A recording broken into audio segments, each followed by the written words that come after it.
Hello, नमस्कार. कसे आहात सगळे? आता मी फार बोलण्यात वेळ घालवणार नाही आहे. मला तुम्हाला हे सांगायचं आहे की काल संध्याकाळी मला अचानक डिनरची ऑर्डर आली आणि त्यामुळे मी पट्टापट कामाला लागले. तर मी काय बनवलं आहे डिनरमध्ये ते तुम्ही बघत राहा.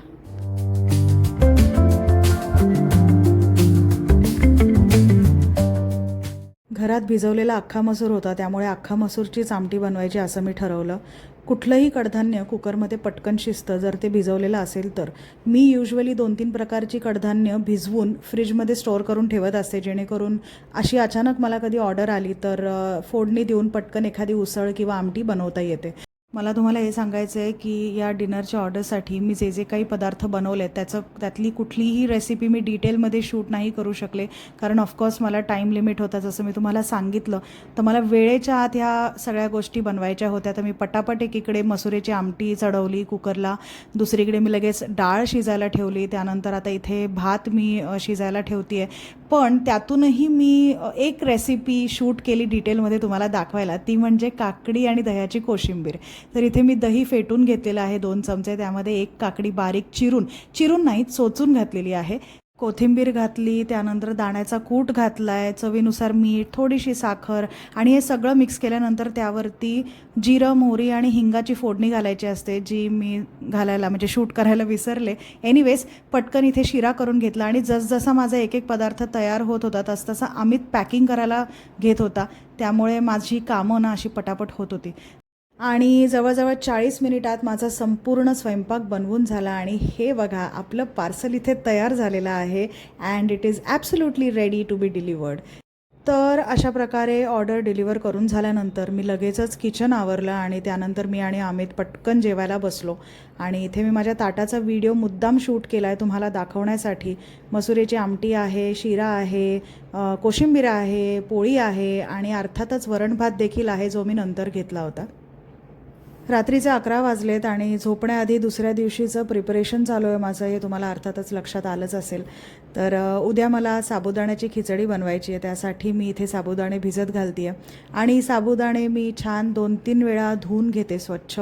त्यांचा स्टार्च जितका होईल तितका मी काढते, जेणेकरून साबुदाण्याची खिचडी छान मौसूद होते आणि मोकळी होते. आणि इतकंच पाणी साबुदाण्यामध्ये घालायचं असतं आणि इतक्याच पाण्यामध्ये साबुदाणे भिजवायचे असतात.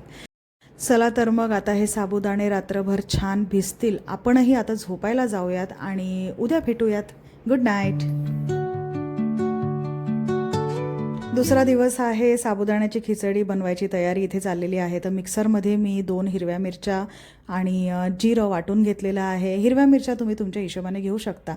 कढईत थोडं तेल तापल्यानंतर त्यामध्ये मी हिरवी मिरची आणि जिऱ्याचं वाटण घातलं आहे आणि त्यानंतर बटाटे घातलेले आहेत. आणि बटाटे लवकर शिजावेत त्यासाठी मी थोडंसं किंचित असं मीठसुद्धा घालत असते, जेणेकरून आपले बटाटे लवकर शिजतील. आणि हे सगळं मिक्स करून त्यावरती मी आता झाकण ठेवणार आहे.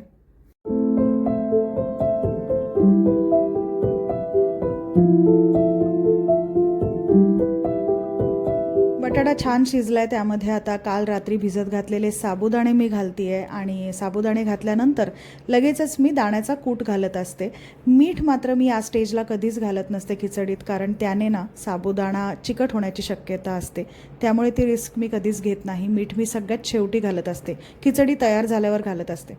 तर कूट घातल्यानंतर मी झाकण ठेवलेलं आहे आणि हे झाकण ना मी 2 मिनटं ठेवून मग काढून पुन्हा खिचडी मिक्स करून पुन्हा 2 मिनटासाठी ठेवून असं करत करत मी खिचडी शिजवून घेत असते, म्हणजे साबुदाणे शिजवून घेत असते. थोड्याच वेळात अमित किचनमध्ये आला आणि मला नेहमीप्रमाणे विचारायला लागला की मी काय मदत करू. तर मी त्याला सगळ्यात अवघड काम दिलं.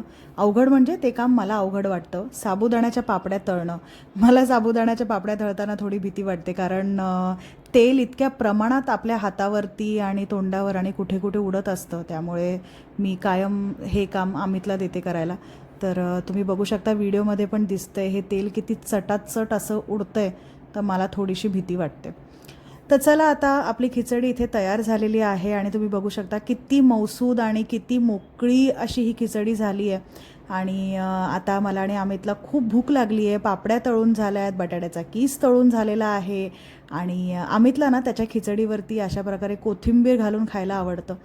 तर आम्ही आता लंच करायला बसतो आहे आणि त्याचा मी व्हिडिओ घेत होते तर त्याला बघून हसायला आलं. तो म्हणतो तू नेहमीच मी जेवायला बसताना माझा व्हिडिओ घेते. कधी कधी त्याला इरिटेट होतं, पण आता हळूहळू तो यूज टू होतो आहे आणि मला त्या गोष्टीचा खूप आनंद आहे, कारण मला कॉन्टेंटची गरज आहे. तर चला आता मी सुद्धा लंच करायला बसते आणि आता आपण भेटूया थोड्याच वेळात.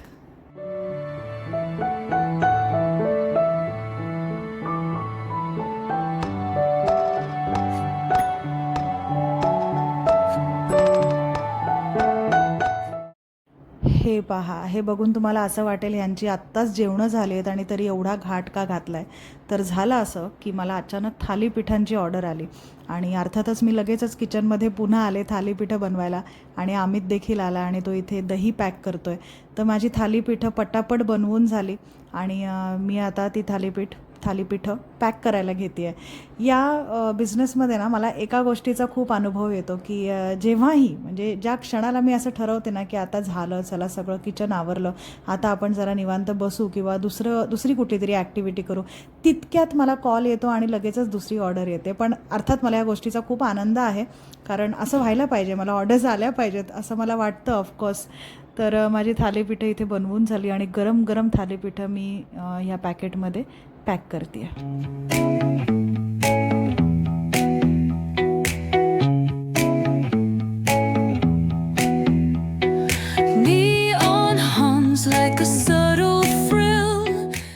तर कसं वाटलं तुम्हाला इतक्या प्रमाणामध्ये कुकिंग आणि इतके वेगवेगळे पदार्थ, इतकं जेवण बघून या एकाच ब्लॉगमध्ये? ते मला कॉमेंट करून सांगा.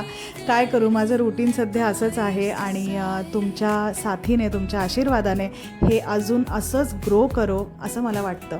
आणि तुम्ही हा व्हिडिओ शेवटपर्यंत बघितल्याबद्दल खरंच खूप थँक्यू. चला आता आपण भेटूयात पुढच्या ब्लॉगमध्ये. तोपर्यंत सबस्क्राईब करा. बाय.